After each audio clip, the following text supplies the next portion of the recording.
I think we want to move on to the presentation. So Jason, you're going to tell us about BeagleBone Black? I am. Excellent. Thank you very much. All right. I super appreciate the level of formality, so I feel like I fit right in. This is going to be a very informal talk. Please interrupt me at any time. I can dive deep pretty quick.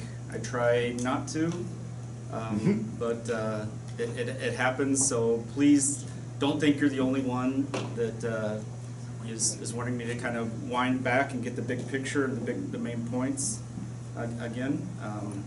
I think all this talk about jobs is a very relevant one. I think that most of the people, when the original BeagleBoard came out in 2008, it just had people everywhere kind of lining up to take classes to start learning about Linux, and it's really, really nice to have Linux skills these days to get jobs.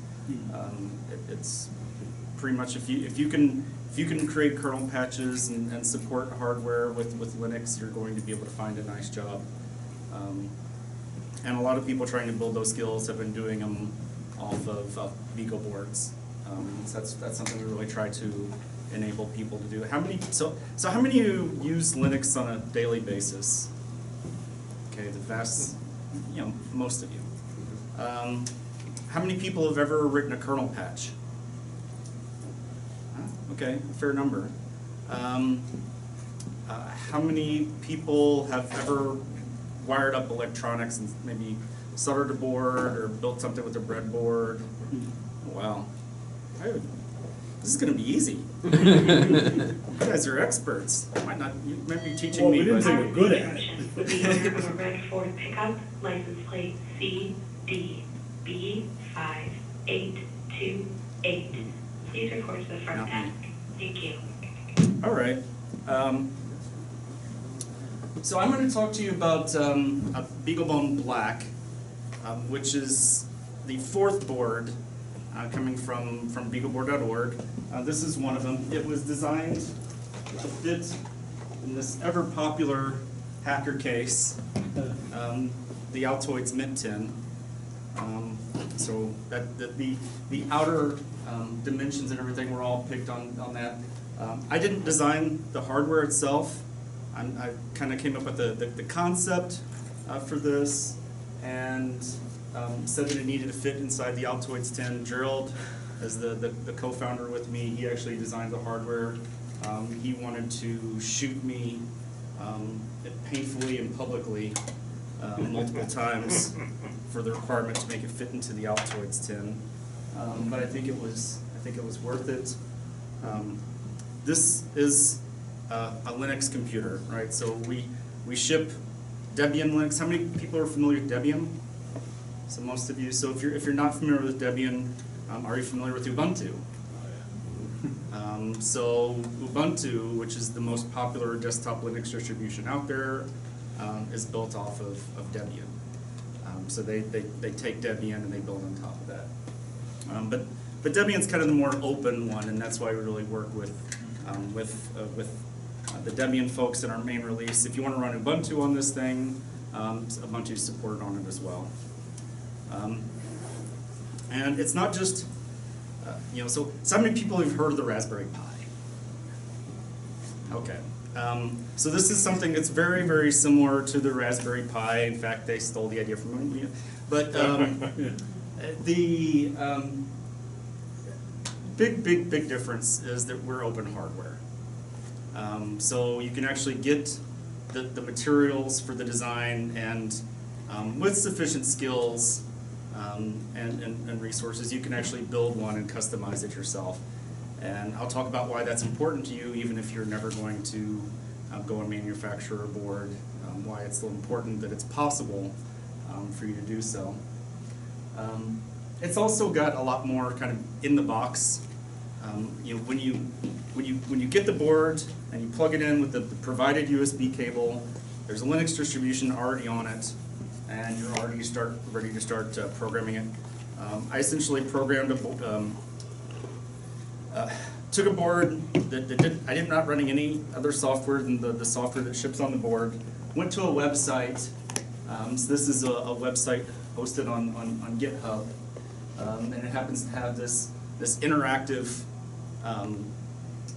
application that's talking to my BeagleBone here. So I didn't have to do any additional programming. I just visit this website, and it's actually interacting with the hardware, right? So it's actually turning the LED on and off, and I can change the rate, make it blink faster. So you see the actual LED blinks faster, make it blink slower, where it should detect this, I think this button right here. Is it wired up? Am I pressing the right button? We'll do some other stuff with that, but you can actually do interactions with the hardware through the web page, right? So this is another big difference in the Raspberry Pi. As you plug it in, it's ready to go. There are several another really big difference is there's these microcontrollers in there, which I won't go into right now. But there are these extra microcontrollers that you can do microcontrollers. So that you can do really fast I/O things with, right? And this is because essentially this was an industrial control part. That's what the main chip in here comes from. And whereas the Raspberry Pi was built from a media chip. So they have very different sort of characteristics, things that they're optimized for. Both great for learning Linux, but for building different hardware interfaces and stuff, in some ways this is better. So now I'm mostly going to say the same things over again, but slower and kind of diving into to each ones. Any high-level questions or things you'd like for me to cover? This is the black. How does this compare with the other? So I'll get to. I've got a kind of a chart where I'll talk to each one. So I'll cover the differences between the other boards. Any other things to make sure I talk about? So it says $50. Are all the different models $50? No, the BeagleBone Black is about $50. They've been on sale at Micro Center for quite a bit, for about $40. You see them online from $50 to $60. Different places, and occasionally you see them on sale cheaper.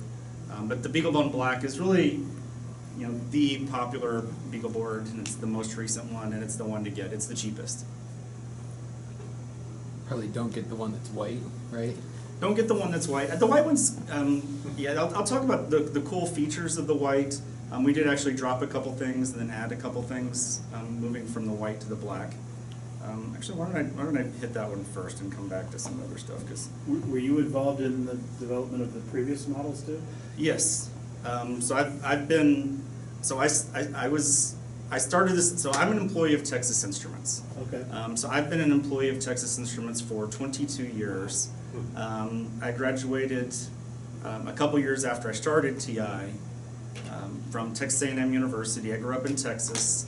I moved up to Michigan, I think 2010, I don't know, 2009, 2010. So a couple years into the BeagleBoard project. So what part of Texas are they doing this type of stuff? The assembly of all these boards has been done in Richardson, Texas, so a suburb of Dallas. So that's where our manufacturing partner, Circuit Co., has been making them. With the BeagleBone Black, we brought on an additional manufacturing partner in China with Element 14. But the price is essentially the same, right? So the guys and because most of this goes into machines, right? So the machines do all the assembly of these boards. So it really comes down more to purchasing power when it comes to getting the price of these things down, right? When we built the first BeagleBoard, so TI's whole investment in terms of dollars to get all these made was $25,000. Really? So at the time, I was the chief technologist for a portable and audio video business, which made chips for essentially MP3 and MP4 video players and audio players. We were the first one. Texas Instruments was the first one to come out with the ARM Cortex A8 into a chip. And that's the place where ARM processors. So if you're familiar, x86 processors, know what they are? So just a few. So some people don't really know much about CPU architectures, but for most desktop computers, they're generally x86 is the architecture type. There's two major manufacturers of x86 computers. There's Intel and there's AMD. I think most of the people are just lazy tonight. I mean, we all Didn't want to raise their hands. They just didn't raise their hands. We've but- been dealing architectures for a long time. But these ARM processors, have been, catching up very quickly, Yeah. and what they really excel at is doing things at low power. So all your phones in here are, without exception, I'm sure, running ARM processors. And TI was the leader at the time of cell phone processors. And we're looking at taking those cell phone processors and going into new markets, as some of the big cell phone guys are essentially in the process of insourcing, right? So Apple now makes their own chips, Samsung makes their own chips. So that market was kind of going away. And for me, that was a golden opportunity to go and let people have more access to this technology. And so we built the first BeagleBoard. We launched in 2008. And it was kind of a bring your own peripherals thing. So we were able to bring the cost down of the whole thing by saying, well, you plug in a monitor if you want a display, and you plug in a keyboard if you want, USB keyboard if you want a keyboard. And that may sound like really obvious, but at the time, it really wasn't that obvious. Most of the development systems around these processors were several $1,000s, right? And they included touchscreen LCDs that were done in low volumes, and they included custom key panels that were all done in low volume. So it's stripping all that stuff away so that you can get down to a board that you could just use standard PC peripherals for working with an ARM device. It was actually completely new at the time. So we came up with that, right? So Gerald and I sat down over lunch and came up with the concept to make this board targeting Linux developers. And we got TI to give us $25,000 to go spin our first 5 prototypes. So $25,000 got us 5 boards. We went to DigiKey. I don't know how many of you have heard of DigiKey, but they're an electronics distributor. A really fantastic one out of Thief River Falls, Minnesota. A really thick book. But the nice thick catalogs, right?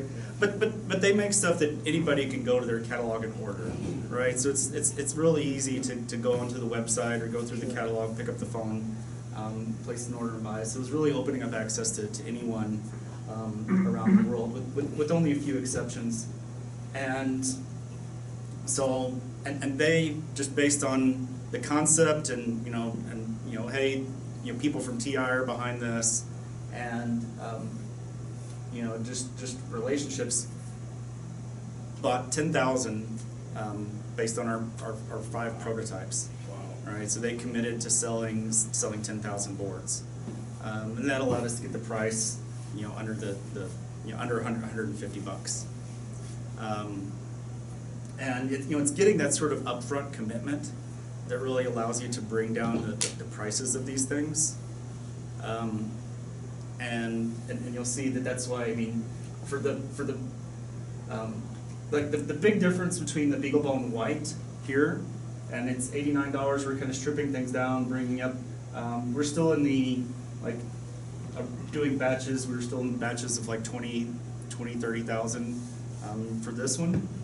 And in between the BeagleBone White and the BeagleBone Black happened Raspberry Pi, which built up awareness for doing these little single board computers tremendously, right? Because they came out and said they're going to be the $25 computer, and started waving that banner, and that meant there was a lot more interest in what people could do with these things. And we've been building these in essentially lots of 100,000. So if you and this price is something like this has margin built in. So the business model is very different between BeagleBone and Raspberry Pi. Distributors make money, the chip vendor makes money, everybody makes money, and I think that's the sustainable model. I'd rather everybody in the supply chain make a little bit of money and be motivated to do this with some longevity. But that's a different model. We don't ask, for everybody not to take any margin. The margins are still fairly low, but we give margins for everybody. So if you were gonna build 100,000 boards, you can produce it cheaper than this. You can undercut us. And so we don't use any parts that you can't buy through a distributor in quantity one, that requires an NDA in order to get the data sheets for any of the components, right? Because our goal is, being employees of TI, we have the casual, makes it a little bit more casual. It's like, well, you're still going to buy the chips. We can open up this. You make it as much as you want. But lots of groups inside of TI have come to me and said, well, we want you to do a Beagle board with this. We want you to do a BeagleBoard with this. And I say, is the data sheet public? Is there an effort to push the support for the chip into the mainline kernel? And if the questions of those are no, I said, forget it. It's not BeagleBoard, and that's been an issue. And you'll have seen other efforts come out of TI that aren't BeagleBoard, because BeagleBoard wouldn't do what was what they wanted, which was to work with an NDA device or work with some of these things that are on delivery. So I've been very fortunate to be able to keep that separated, and we don't rely on continuing ongoing support from TI. They still pay my salary. Don't tell them, but if they stop paying me, I'd still keep doing this. This is being broadcast. Yeah, I'm aware. I think they still like me, hopefully. They'll keep me on the payroll. But this is, if TI were to stop supporting this tomorrow, it wouldn't stop shipping, right? So we've gotten my salary. We had Gerald's salary for a long time. He eventually left TI to start his own consulting company, so he now does that full time, and he's continuing to do BeagleBoard.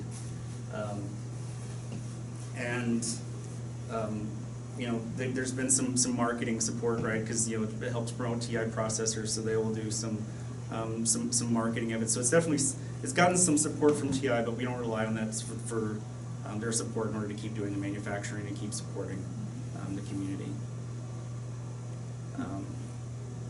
You got a sense of, well, you probably know how many you've built total? The BeagleBone Blacks are probably around 350,000 or so. All told, we're about 600,000, somewhere between all the different boards. The XM and the BeagleBone, so the BeagleBone Black is the top seller. The XM is, the number 2 seller is the BeagleBone, but the XM is still selling now, right? It's still doing, we're still continuing to get people ordering and have to continue to build the XMs. But the number 2 runner is still the BeagleBone as far as total sales. So this was 2008. I think this was another 18 months or so, in 2010, 2011 for the original BeagleBone, and then 2013 or so for the BeagleBone Black. So with the first 2, they both included DSPs, and they're both essentially built off of a chip that was originally designed to be a cell phone chip or a mobile phone chip. So you got media accelerators and other things like that inside the chips. With the BeagleBone, we focused, it's bare bones, much more about hardware hackers, right? These are very much focused on Linux hackers and people building, kernel hackers and people building things off of Linux. Here we try to kind of make a jump in simplicity and really target kind of the maker audience or the electronics hobbyist market, so people that may have been playing with Arduinos in the past. So you'll see a big jump in the number of I/O pins, and the inclusion of these the real-time controllers, built-in A to D converters. The features that got dropped going from the BeagleBone White to the BeagleBone Black, there's a USB to serial and USB to JTAG. What's so JTAG? JTAG is a test protocol. It's a serial interface, so it's essentially over the USB you could talk to this JTAG protocol to the chip, and you can send commands to stop the chip's execution. So the processor will sit there and just not do anything. And then you can read out the registers. So you can actually look at the program counter, because when a computer runs, right, it's just like execute instruction, next instruction, next instruction, and it always has an address where it's reading those instructions from. So you can actually read what that address is, read the values in memory that it's fetching. So it allows you to do hardware examination within the chip. And there's actually open source software for doing it. You can either use the TI tools for looking at all the registers and the memory and everything, or you can use OpenOCD, which is an open source package that allows you to do that. But this gives you really low level debugging. If you wanted to do kernel development, this is a really nice feature. If you're just going to use somebody else's kernel, not a particularly needed feature, and that's why you just go to the BeagleBone Black. So Right? It Black strips doesn't out. have the JTAG. It does have a JTAG connection, but you have to solder it on the back of the board. Okay. But we just removed the chip on there that actually provided a USB to JTAG bridge directly on the board. Gotcha. So this one had a physical USB to serial as well, so you can look at the serial console and see all the boot log information and all that directly over that same USB connection. It actually had a little 2-port hub in there. One to talk to the FTDI device that was the serial and JTAG, and then the other one to talk to the SoC, the chip. And then this one just talks straight to the chip. There's no little hub in there. I'm probably talking over a few people's heads at this point. Try to bring it back down a notch. No? Because I can dive deeper. Diving deeper is I not think you're at a great level, personally. What you're talking about. And because Raspberry Pi had happened, we also had a lot of pressure to include the video interface on there, so we added the HDMI. We didn't use a micro HDMI in order to keep it within the same form factor. Keep all our IOs on the edges, which is another nice thing compared to the Raspberry Pi. They've got their connectors sticking out all different directions if you want to use it in industrial equipment embedded. It makes a whole lot nicer cases. Just have connectors on opposite two ends rather than all 4 ends. We'll dive into some more. So the CPUs, are those proprietary? They are proprietary in that an ARM processor is a proprietary core from ARM Limited. But it is one that's openly licensable, such as you have lots of different vendors you can buy an ARM core from. The PRUs are also proprietary. Those are TI proprietary. They are supported by open toolchains and open assembler. There's also GCC support for the PRUs. It's not yet in mainline, but that it is out there. TI also releases a free C compiler for the PRUs. They're pretty simple architecture. The guy that did the GCC for that leveraged one of the synthesizable cores in an FPGA in order to give that base GCC support. You said the data sheets are available. Yeah, full data manuals. So I think it's something like a 6,000 page reference manual on the SoC. Yep. A PRU is? A programmable real-time unit. It's a 32-bit RISC microcontroller that running at 200 megahertz, optimized for low latency I/O, and including some small peripherals that are used for like generating shift registers and other things for emulating peripherals. So if you wanted to create multiple serial ports or create custom protocols, it's really easy to do those things. There are implementations of real-time Ethernet like EtherCAT, other like Profinet, Profibus, but a lot of people do things like DMX, which is a protocol for lighting. People do pulse width modulators, so you can create a 25. There's an implementation of 25 pulse width modulators done on a PRU. To give you an idea of some of the speed of the interfaces, there's a project out there called BeagleLogic that uses the PRUs to do a 100 megasample per second 14-channel logic analyzer out of the PRUs. So essentially you have these tiny little microcontrollers that they're running at 200 megahertz. So every other cycle they're going and grabbing a state of 14 pins and shoving it off into memory, the shared memory with the ARM, right? So you've got the little PRUs that are on the interface talking to the pins. And you've got the ARM that's sharing memory with those little microcontrollers. And it's dumping the data from the pins into that memory, and then the ARM goes and grabs that and either compresses it for storage or does some other processing on it where you can interact with that data. There's an open source set of logic analyzer software called SIGROK, SIGROK, and there's patches in the main line of SIGROK to support this BeagleLogic logic analyzer. So essentially you can do protocol analysis, you can learn about SPI and I2C and all these fun, crazy embedded serial buses. So if you want to add that experience, you can use that sort of visual tool to help understand what's going on in the hardware and actually give you a higher level understanding of the protocol. So SIGROK. Can any of this do analog to digital conversion? There's built-in analog to digital conversion. There's a 7-channel, a 12-bit A to D pins brought to the header at 200 kilosamples per second. Sorry, 200 kilos. Kilosamples per second. So 200,000 samples every second. I think that's over all that's if you're capturing on all the different channels. You can make it faster, I think, if you narrow down the number of channels you're capturing on. So audio sampling and stuff like that. Yeah, if you want to do some audio, or you wanted to do, it's particularly optimized for touchscreen. So it'll actually generate interrupts if the voltage is dropped below a level, so you can actually do touch screens.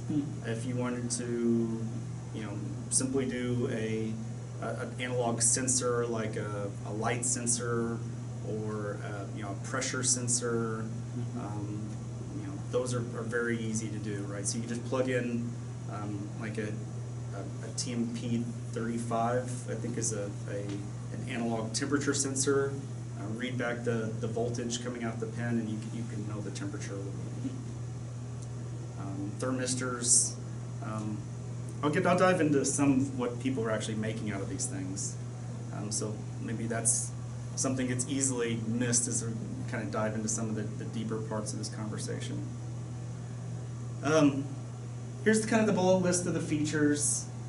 This is an eye chart. I don't want to spend too much more time kind of in this deep dive, but if you missed something, there's a micro SD card that you can boot off of, but there's also 8 gigabytes of onboard flash. 4 gigabytes of onboard flash. That's pre-programmed with Debian. Lots of I/O. If you don't know about all these different, PWM, SPI, I2C, they're what you use to hook up digital sensors and digital actuators, right? So an actuator would be something like a motor or a relay, and a sensor would be something like an altimeter, a temperature and pressure sensor. And so all these different types of sensors speak these different protocols. And Linux, the amazing and wonderful thing about Linux is Linux just turns them all into files. So say I have this Bosch BMP 085, well, I don't know what that is, right? So it's a pressure and temperature sensor. There's a Linux kernel driver for a BMP 085. And all I do is write into a file that I want to talk over I2C to a BMP 085, this address off this I2C bus, and then 2 files show up. One, what's the temperature input, and the other is the pressure input. And I just read those files, and anytime, I can know what the temperature and the pressure are just because I've hooked up the sensor and I've got the Linux kernel driver for that. And the number of sensors being supported by Linux is always growing. And then if I don't have support for a particular sensor, there are different interfaces that I can use to just talk over these protocols and kind of build up my own driver. But the best way is to do it with the Linux kernel driver. So I would highly recommend you look for things supported by Linux kernel drivers. What's the max size of the micro SD card? The maximum size of the micro SD, I know that we can do 64 gigabytes. I'm not sure what much beyond that. I don't know what the new standards are to go beyond 64 gigabytes. But you can do that. If you want to do a lot more than that, I recommend going over USB. It's got a USB host on it. If you want to hook up a 4 terabyte RAID array or something, if you want over USB, then you can do that here.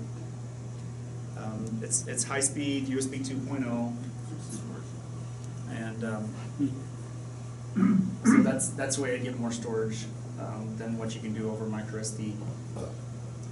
The onboard eMMC is essentially an SD card interface, but it has twice as many data lines, which does make the interface faster. Another reason we use it is because of the reliability. A lot of these micro SD cards are not particularly designed for embedded systems. They're just designed for like cameras, and you take a picture and you write to it very, on occasions. Just continue running, reading, and writing off it randomly over and over again. Whereas these eMMCs, flashes, are designed for embedded systems, designed for this type of use. And you see that both in the performance as well as the reliability. We can get numbers on the reliability of these flash, whereas if you get these random micro SD cards, you just don't know. And we've seen a lot of issues with counterfeit micro SD cards. Where they say one brand, but they're not. So it's difficult to just always know that if you buy this brand, it's good. 9 times out of 10, it will be. And then all of a sudden, you get on a bad streak of getting bad cards. So having that built-in flash not only gets you the out-of-box experience, it gets you that reliability, longevity. This is kind of the default configuration. Because we essentially use the same pinout as the BeagleBone White, and the HDMI interface is what's called virtual CAPE. So CAPE is just another annoying word for daughter board. Everybody has their own terminology for daughter board. Arduino had the shields. We decided to call them capes. Raspberry Pi came along after and decided they were going to call theirs hats. Everybody's got a name, but the HDMI that's on here, essentially, if it's turned on, it's going to use these pins, these orange pins. The 3 over there for the audio, and then these over here for the video out. So you have to turn off the HDMI if you want to reuse all these different the orange I/O pins.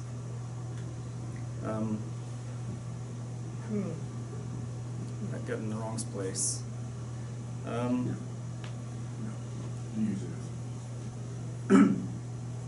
So I'm gonna start talking about how people are using these things. There's a few hundred projects up on BeagleBoard.org/project. So I encourage, if you've done a BeagleBoard project, for you to register yours up there. It's a great place to kind of find ideas about what you can do. They kind of group down a little bit into some of these areas. Medical applications, what I'll call citizen scientist sort of applications, where people are doing environmental monitoring or exploration. They're going out and collecting a bunch of sensor data. Maybe it's radiation levels. Maybe it's pollution, other types of pollution levels. They might be doing some time-lapse photography of moon phases. I don't know. But they use this for automation and essentially studying the world. There's home automation is a huge application area, and not just so if it's acting as a gateway. So a lot of just like switches in your home might have like different electrical or wireless protocols, and they'll use it as a bridge device. So I don't know how many of you heard of Z-Wave? Not too, okay. Oh, actually, more than I thought. Almost a quarter of you, or maybe a third of you heard of Z-Wave. So it's a wireless protocol that you can use for a lot of home automation things, but you have to have something to talk it, right? So you have to have either a control panel or remote control or something else that's actually going to speak that protocol. Well, if you wanted to actually control it through a web page, or you can put a BeagleBone on a runs a web server. It ships with the web server on it. It ships with Apache and Node.js running on it. It ships with a Python interpreter, so you can create things in Python. So you have all these different ways to go and create web pages. You plug in like a Z-Wave USB dongle, and it becomes your bridge device to send commands to, turn off the lights at a certain time, or get information about a motion detection from a motion detector. So that can be used for automation and security purposes. You can tie it up to a service like if this then that, and use it to trigger an SMS message, right? So you get some motion at home, take pictures and do other things. And there's lots of people kind of building systems that you can do that sort of stuff on top of. One of the first ones out there was Ninja Blocks. And they kind of have an if this then that sort of service. They have a bunch of wireless protocols that they put into a cape that they plug on top of the BeagleBone, and they kind of package it all up within an Ubuntu system that you can use in their cloud service that does this, triggers for, hey, you detect the cat jumped to the couch, take a picture and send it to Twitter. I don't know why, but you can. So all sorts of sort of home automation stuff. The most practical one I can think of is there's this guy that makes this thing called an open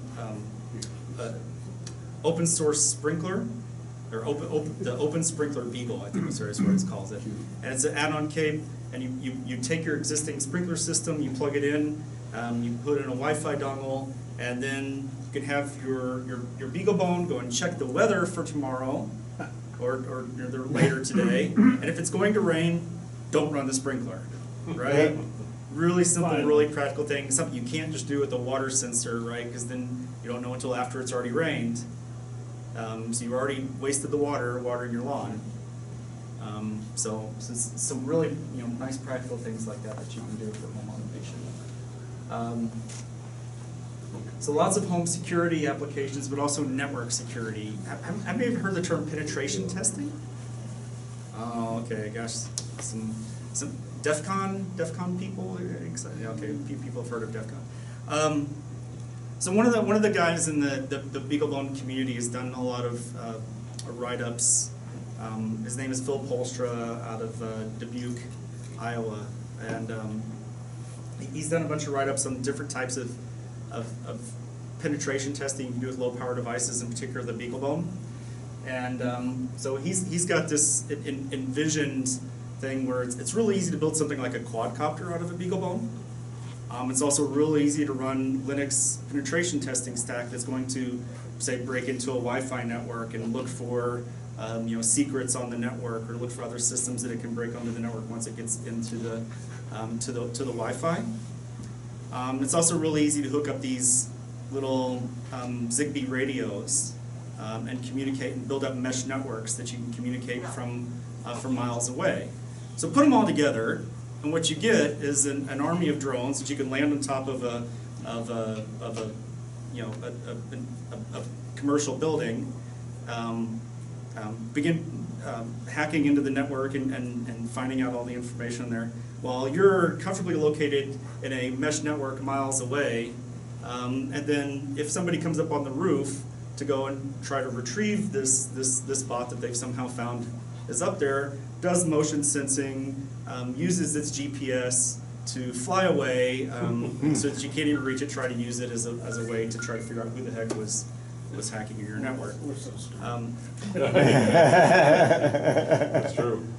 So fortunately, right, he's on our side. He's writing research articles about such things so that we're well aware of it. How many of you have iPhones? Okay, not a lot of you want to admit it. That's in a nice open Well, maybe that's common. But if you do have an iPhone, you may notice when you plug it into computers, it now says trust or don't trust. Seen that? No. Anyway, they do. So they say if you trust or don't trust. They didn't used to do that. They used to just when you plugged them in the computer, well, I mean, you're physically plugging into a computer. I trust it, right? Well, it's done with an older Beagle board. Some students, published an article about how they can look exactly like a charging outlet, like what you'd find in the airport, and break into your iPhone, install nefarious software, extract all your information, and leave some kernel stuff running for when you go away. So thanks to BeagleBoard, Apple now has trust or don't trust. So does that just ask you if you want to trust it? It does it what? Does it just ask you if you? It just asks you. So now, yeah. Okay, so now you have to know that this What you outlet plug- is really a good outlet or not? Yes. So how do you know? It's your fault. Do you own the outlet? Well, do you That's want how to, you know. right, but I assume you'd still be able to charge if you plug it in. Yeah. You just, it's No, just, I think it actually disables if you don't trust it, I think it actually disables the charge. really? Well, that's actually good because you could send different amounts of charge too. Like if you're not able to access the file system, you could send a different current, right? I don't know how they could break into it with just charging. They could certainly damage it. Right. Well, that's my point. Is you could. But they keep could have it done from- that already as soon as you plugged it in. Yeah. Could they have actually broken into the file system and done things in it? I don't know. I just think it's interesting what people are doing around network security research with BeagleBones. But, in general, if you do have these devices, don't be plugging them to some random charger. It's much safer to take the USB to power outlet adapter with you and plug into power. Don't go plugging your phones into random USB ports. Just don't do it. Public service announcement. Yeah, I mean, I guess just I can go off on a huge security tangent. Not going to do that. So localizing information. So lots of people are doing taking these and installing them in fleets for GPS tracking and inventory management. Tracking people. Tracking your trucks all going around. Assistive technology, I think this is a really cool one. There's a really cool project where essentially they took a Microsoft Kinect and a BeagleBoard and put it on a belt, and when you walked around, when you start to approach a wall, a little piezo element, so that the belt had piezo elements all around, and as you started to get it close to something, the piezo element would change in intensity as you approached different objects. So a blind person can walk around a room without running into things. And there was also a really cool one of an exoskeleton. So somebody used a BeagleBone.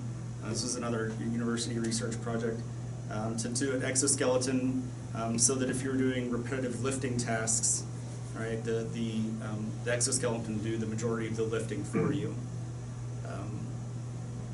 Got any examples of Internet of Things? From Internet of Things, I actually kind of lumped that into the home automation category for the most part. I think that you kind of have to break down what sort of application area you're looking at in IoT. I've been contacted by at least 50 different IoT service vendors or software vendors and stuff, trying to say that that they support BeagleBone and they want to be included in the box, and and a lot of them are really nice sets of tools. But I think when I look at the characterization of them, they're mostly, they solve lots of different problems, but it's collect some information, provide a way to go and put it into the cloud, do analysis and sharing, interaction within the cloud, and then also send back information for local control.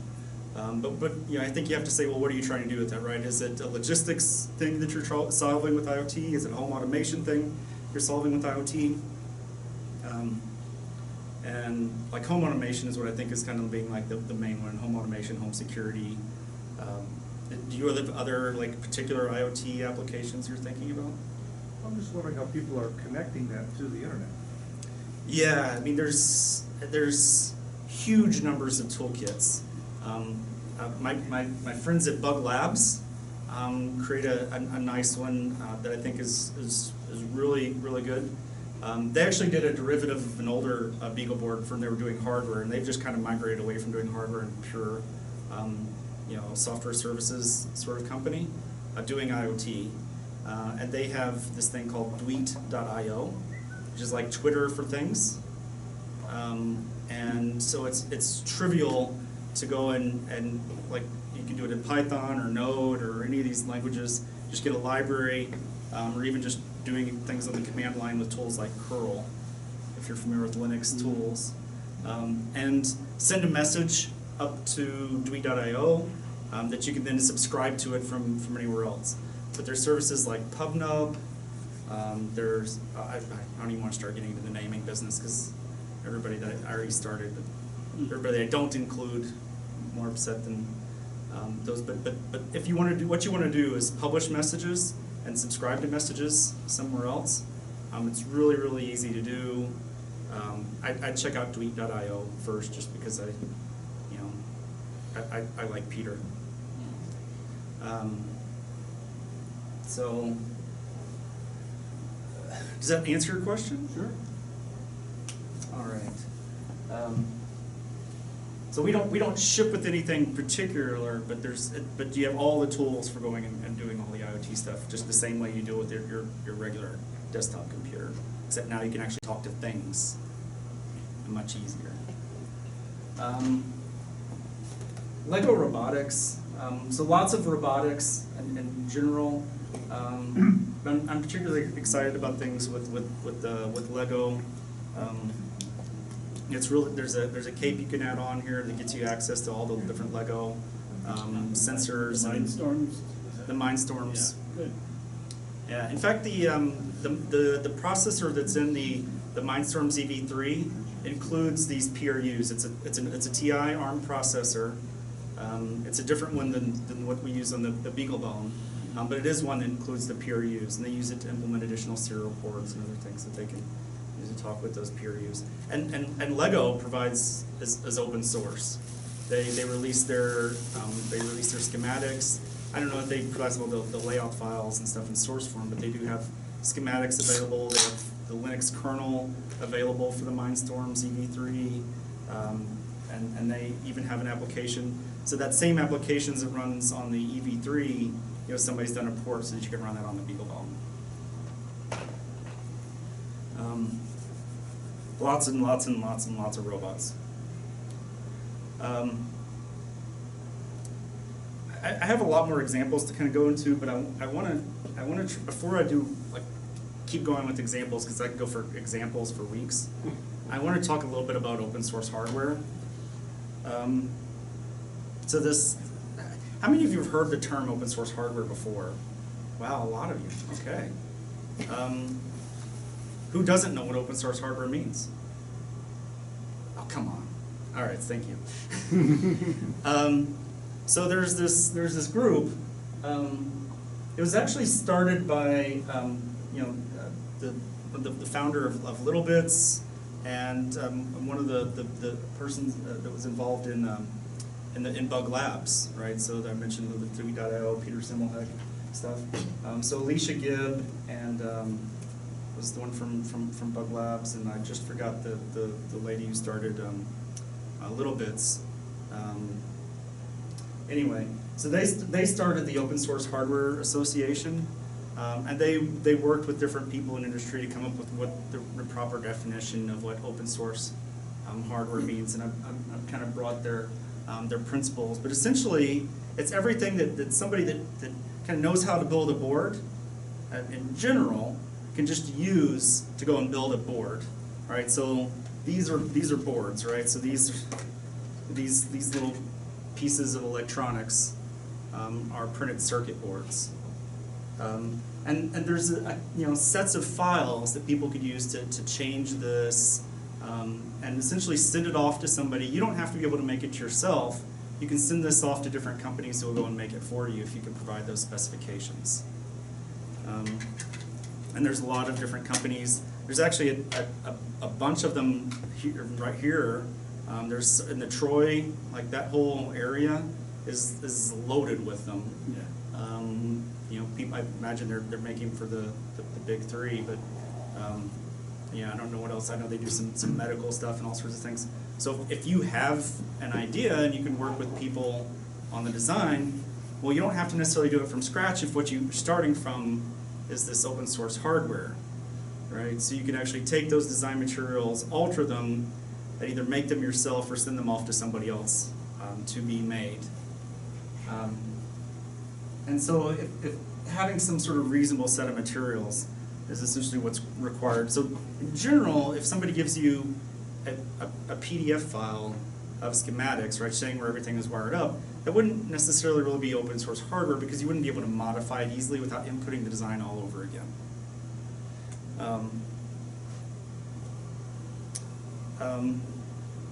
And you know, BeagleBone is open hardware, right? So our only intention is if you go and want to use the BeagleBoard.org logo, then you should come to us to license it, right? And then we'll try to help promote you, make sure that we support you with the software that we ship, and all those sort of fun things. Could you explain that license? This one, so Creative Commons.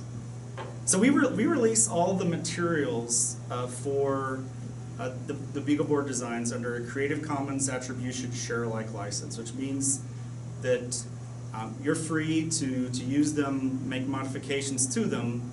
If you share them with somebody else, you must give us attribution, right? Actually, in particular, you have to give Gerald Coley attribution for his materials. So you have to say, hey, I did this, but I started with something from Gerald. So you can't say that I did this all on my own. And that's only if you share it back, right? If you never publish, if you just go and spin your own boards, and you don't ever publish the schematics, forget it. I mean, that's yours, right? So because you didn't try to republish this, it's the design materials that are copywritten, not the design, not the actual board, right?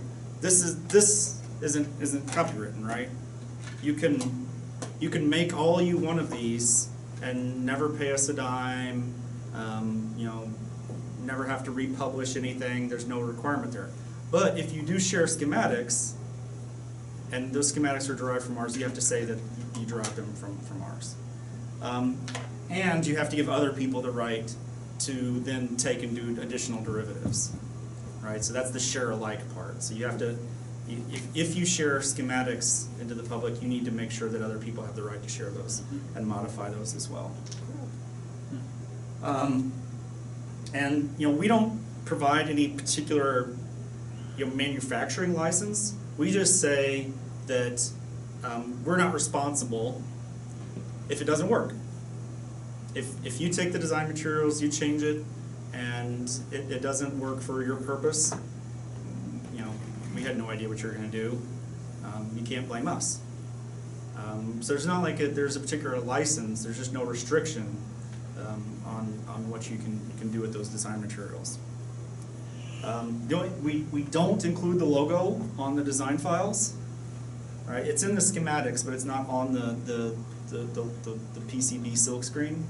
If you're going to shove one of our logos on there, we ask that you please pay us a license fee so we can help support the organization. Right? So we can use that to help pay people to do work on the kernel and do other advances. That we can pay for people to update the website with the additional information of your design, right? So we ask the people doing derivatives of this, please pay a license fee. And here's one example of somebody that's taken the design. I mean, you've heard of Arduino. Lots of people have heard of Arduino. Well, they've taken the BeagleBone Black design and integrated that with an Arduino Leonardo for the Arduino tray. So that's any minute now, right? Sort of to be released, but that's you can get prototypes and play with that today. That's the Arduino tray. So they took that design and did exactly that. I mentioned Ninja Blocks earlier. They started out building an add-on board for the BeagleBone, and then they wanted to go build a product that was like a full custom layout. They wanted to do it in this fancy shape, so they had to respin the board, and that's the Ninja Sphere. Right, so this is a home automation system, IoT gateway device. And it's pretty cool because it can do things like locate where you are in the house by your phone. It actually does that, I forget what the term for it is, but there's actually some Bluetooth low energy technology that can actually help sense like the proximity of you through your home. Right, so you have your phone on you, it'll actually help figure out what room you're in. So it just does that to, so you can turn on the lights and do different things in the system to automate it. And I think it's pretty important, for all of us for that to be open source and something that we can actually see and modify and know what technology like that is doing in our homes. This just launched on Kickstarter today. Today's Tuesday, right? Yeah. So this launched on Kickstarter today.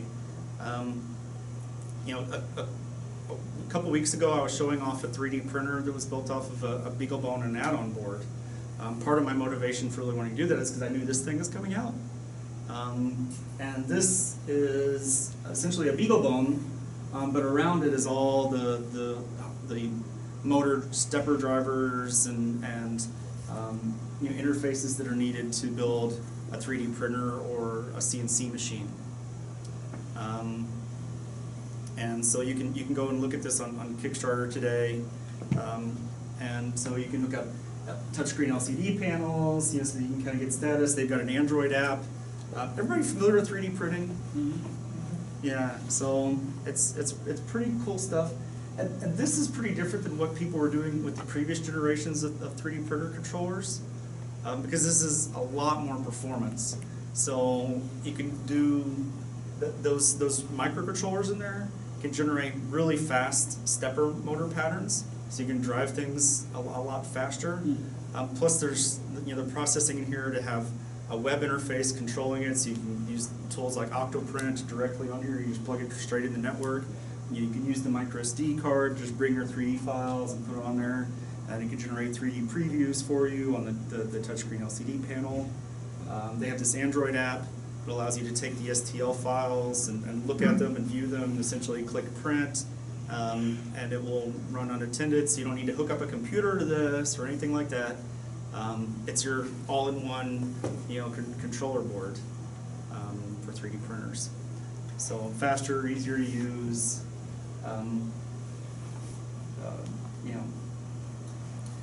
Hopefully you're able to do things with a lot more precision, because you're able to do finer microsteps and still generate all the pulses in a good time. So I think this is good. You're going to see lots of people switch from kind of the old style 3D printer controllers into BeagleBones, or not even BeagleBones, right? Fully custom spins of BeagleBone. I think this was, I think he's saying that the one would be like $80. Right, so like 80 or $100 for I think the one with for some additional steppers. With shipping, I think I paid $130 for like the high end with extra steppers and stuff with shipping. These guys are going up on Kickstarter in 3 weeks. They essentially took the guts of a BeagleBone and built a system on module. They're not the first ones to build a system on module out of BeagleBone, but their design is, it has some slickness to it. But essentially, you take that and if you want to, like, all the rest of this hardware sitting around this main core is a lot simpler. So it's much simpler to design board out around it.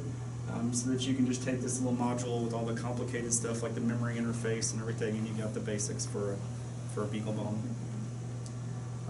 There's also this unannounced thing called the BeagleBone Green that you didn't see here, recorded here, or anything from Seed Studio. And so all those different designs couldn't exist if it wasn't for the fact that the BeagleBone is open hardware, right? So that's the sort of thing that you're not going to see, around a Raspberry Pi, right? Whereas people have tried to do derived designs, and Broadcom won't sell them the chips. So now, if you just want to go and grab a bunch of hardware sort of ready to plug in off the shelf, there are these things called capes. So if you look here, I've got plugged in a cape on this for prototyping. It's got some LEDs and some other fun things on it to work with. And there's about 100 of these out there up on the website. I'm going to spend, do I have 10 minutes, 5 minutes, 2 minutes? No more than 10. No more than 10. All right. I'm not going to spend a lot of time going through the examples then, because I want to show you some of the stuff on the board. But people are building DNA sequencers, underwater exploration vehicles. This is that low power penetration testing stuff with the quadcopters, and people are building open cloud servers so that they don't have to use Google, Gmail, or other different web clients, or Facebook. They essentially run those sort of things in a little server at home, using their own Linux distributions like the Freedom Bone. This is that Lego controller, right? So there's somebody's built an add-on board so they can interface to all the different Lego stuff, and they're running the Lego software. People building courses on how to build mobile robots. This is a massively open online course from Georgia Tech that took the SparkFun parts and built robots out of them. That little chassis with the wheels and the two plastic things and the motors and everything is like $15 from SparkFun. And basically all you need is a little motor driver H-bridge is what it's called, the type of chip, and a BeagleBone, and you can start building networked mobile robots. So things like open hardware laser cutters, the laser saw, you can use a BeagleBone to control that. All sorts of machines, construction machines like this. The Pocket NC, I don't know if I mentioned, but it's a 5-axis mill that's built around a BeagleBone that sits on your desk. I mean, it's like a mill that's this big. Somebody's built a coffee machine, right, out of a BeagleBone. I don't know if you've seen these pour over things, but it's actually, so it's got automated where it's building like cup after cup after cup by pouring the hot water over the grounds in just the right way. And they're using the microcontrollers to really precisely control the motors. And I don't know why it matters so much that you pour the water over the grounds in just the appropriate way, but apparently it does. All right, I'm going to wrap up with like the experience of the board, right? So when you first plug in the board, this acts as a virtual network interface, so it provides power to the board and a network interface to the board. So it looks like I have an Ethernet network connection to that board. And it does that using Linux, right? There's this thing called a gadget driver. I use a gadget network driver. And so it looks like I've plugged in a USB network adapter to my computer. And then this guy is running a DHCP server, which is a thing that gives my computer an address. And so when I plug it in, it gives me a computer address for that new network adapter, and I can use it to talk to this new network. And so that's what, I'm going to close this guy. Oh, I should have come back to that guy. So I get to this, and this is where I can write code, and I can write code in Python and JavaScript and C and Ruby, and there's libraries for all those different languages for doing all the I/O pin stuff. So if I wanted to do something like, what's this example doing? This example is blinking LEDs. Then I can click run, or I can go to my bash prompt, right?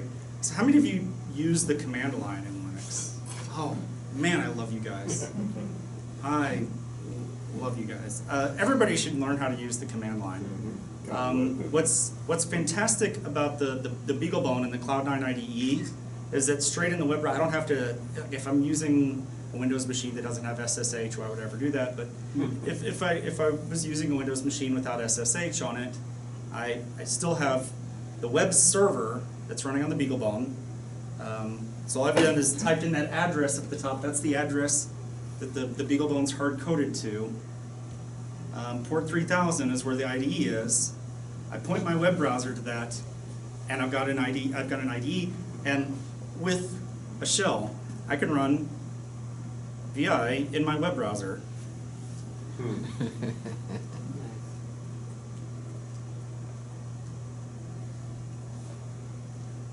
No file name. That's right. Dummy.txt. There we go. I created a file VI in my web browser. Hey, get how cool that is? Yes. That's freaking cool. Didn't write this, just used it. The Cloud9 IDE folks wrote that. But we ship all sorts of tools on the board. There's GCC on here. There's Python. There's Node.js. And say I want to run my little, what was it, Blink LED example. I just run Node, Blink LED, and I've got fun blinky LEDs, right? And that's this program right there. All right, so I've got this JavaScript library. It's called BoneScript. It looks a little bit like Arduino stuff, where I just say, hey, I want to set digital write the pins high or low, right? And that's how I turn the pins on and off. Notice I'm also, this might be too dim, I'm also setting this P914. So these headers are P8 and P9, and pin 14, I've got a little wire running over here to this LED right here. So I'm able to do external hardware, not just these onboard LEDs, but I'm actually able to control the I/O pins with the same code. And also say I want to actually check the status of a button. I've tied a button on here as well, and so I'm going to use that button to I'm going to read this. I'm going to attach an interrupt to that button. That's going to call this function set LED. It's just going to read what the status of the button is and write it out to the LEDs. And so node button and yeah. So when I do that, blinking, yeah. So you see the bottom LED is actually turning on and off when I press the button, and also this green LED. Can you see it? Yeah. All right, you can see it. Okay. So there's not much more to it than that, and you can start doing development. And realize that you're in Node, you're in Python, you're in all these other things. So like grabbing an internet library and talking to the internet, that's the easy part, right? Yeah. You want to get to the hardware. And if you're brand new to hardware, right, there are different things out there. This is one I flipped open. This is done by the folks at Tufts University. This is still in prototype phase, so I don't ship it with the board yet. But I just go to a website where it's at, and I can do things like, tie to one of the user LEDs and start it blinking. Right, so we should, let me speed it up. There's the blinking LED. All right, so here I could use this to start like testing different inputs and outputs and kind of seeing that I'm wiring things up. So hopefully the hardware doesn't have to be like so intimidating, right? So we're definitely, in all of this, we're just really leveraging what Linux does for us, right?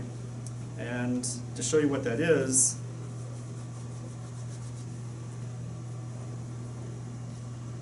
I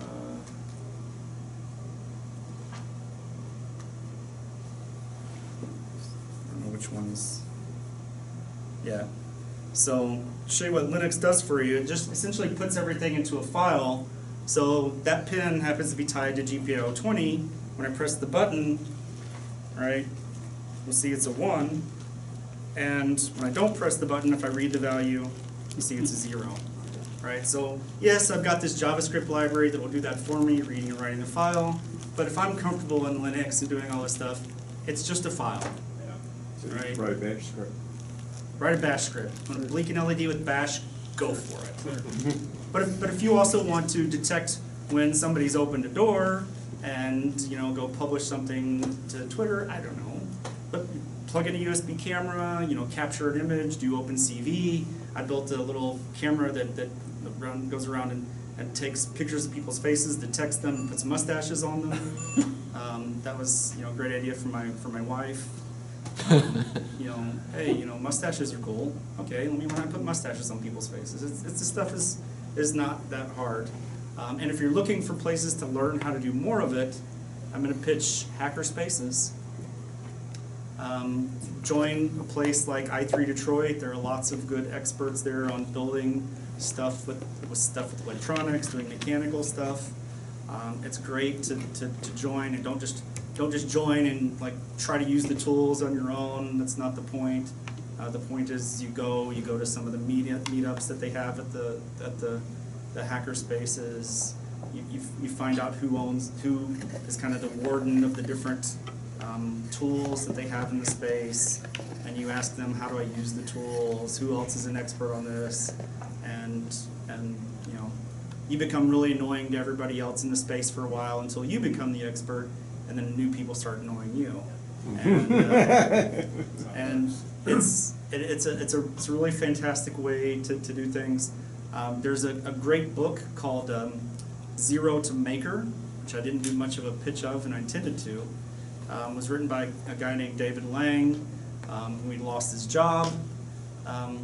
Started hanging out in local hackerspaces, and ended up starting this company, OpenROV, that builds underwater exploration vehicles as an open hardware project.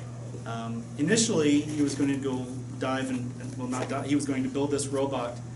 They couldn't afford to go buy one of these off the shelf. He was just going to work with everybody at the hackerspace to build this robot, to go and look for some lost treasure in a cave. Thought there was some shipwreck that lost some gold, and maybe that would fund him for a while. And he built this robot with everybody in there, and ended up not finding gold. But what he did get was all this expertise and learning to work with people, get a whole community to support him, and he now owns a successful business building underwater exploration vehicles for other people that want to go find buried treasure. So David Lang, Zero to Maker, he ended up using a BeagleBone for that, and it's a really cool story. If you get a chance to read it, it's a pretty easy read, and it's nice and inspirational. So thank you for your time. I'm 10 minutes over, and I pulled the hook. Is there PHP libraries for this? Absolutely. So I mean, we're shipping with Apache. So full-blown Apache on Debian. So PHP plugins, go for it. It's an apt-get away. Apt-get. All